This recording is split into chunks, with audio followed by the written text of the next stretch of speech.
Alors David, maintenant on va partir de l'autre côté de l'Atlantique avec les market movers américains et on va commencer avec un petit point sur les indices.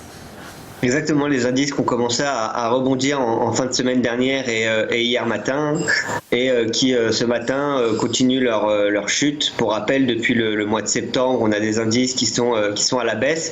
On a rebondi aux alentours des 10 500 points sur justement le niveau de support sur le Nasdaq, et là on est en train de repartir à la hausse, ce qui sera assez intéressant à suivre, étant donné qu'il y a les élections américaines, comme le rappelait Antoine, qui vont arriver début novembre.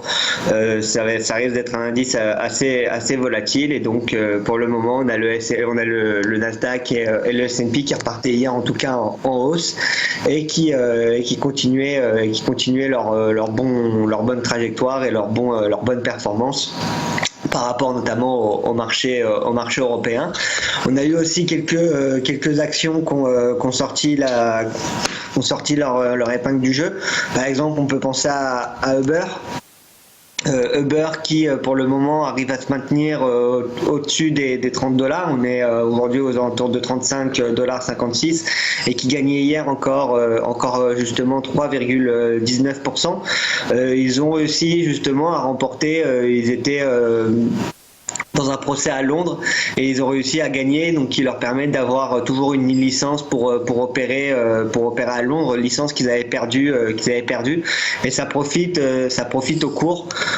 Pour rappel, Uber a aussi des problèmes en Californie et dans d'autres régions du monde, donc c'est plutôt une bonne nouvelle pour l'action de l'entreprise, qui pour le moment, on le voit, elle a bien rebondi sur les $33, et pour le moment elle arrive à maintenir des niveaux de prix assez intéressants.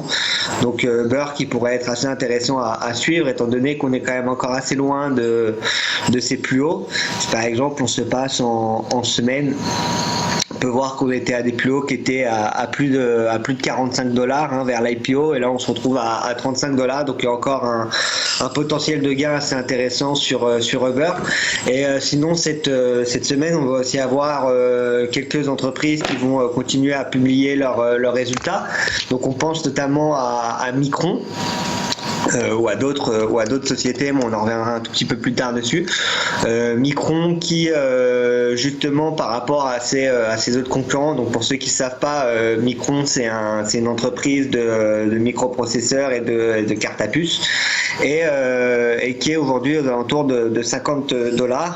Ce qui serait intéressant à suivre, c'est de voir s'ils vont justement réussir à rattraper le retard qu'ils ont pris par rapport à des sociétés comme Nvidia ou comme AMD, qui ont connu eux de leur côté une année assez impressionnante. Et ce qui sera assez intéressant, c'est de voir surtout si Micron va réussir à dépasser les attentes des analystes. Pour le moment, on s'attend à un bénéfice par action de 98 centimes sur Micron, et un chiffre d'affaires aux alentours de 6 milliards à 5,98 milliards de dollars. Donc à voir s'ils vont réussir justement à dépasser les attentes des analystes ou pas. On va aussi avoir Pepsi cette semaine qui va publier ses résultats. Pepsi qui sera aussi intéressant à suivre, parce que avec le confinement, les consommateurs ont beaucoup plus commandé en fait.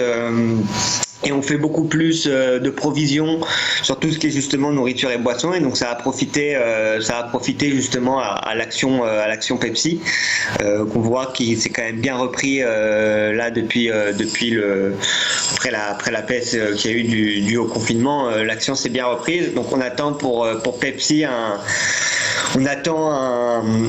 bénéfice par action à $1,50 environ, à $1,48 exactement, et des ventes estimées à 17,2 milliards sur Pepsi, donc notamment qui pourraient être portées par certaines marques qui ont profité justement du confinement. Et ensuite on va avoir Bed Bath & Beyond qui sera aussi intéressant à suivre. Alors là c'est le contraire de Pepsi, eux ils ont été carrément fortement impactés par le Covid. On voit que là ils sont en train de se reprendre, mais justement ils ont proposé un plan de redressement quand même assez important, et Et donc ça sera à suivre. Là, pour Bed Bath & Beyond, on s'attend à une perte de 0,3 $ par action et un chiffre d'affaires estimé à 2,63 milliards. Donc ça va être assez intéressant de suivre, voir quelles sont les entreprises qui justement surperforment et dépassent les attentes. Merci David, on va connaître un petit peu les actualités du Bitcoin et des altcoins dans notre rubrique crypto-monnaie dans quelques secondes.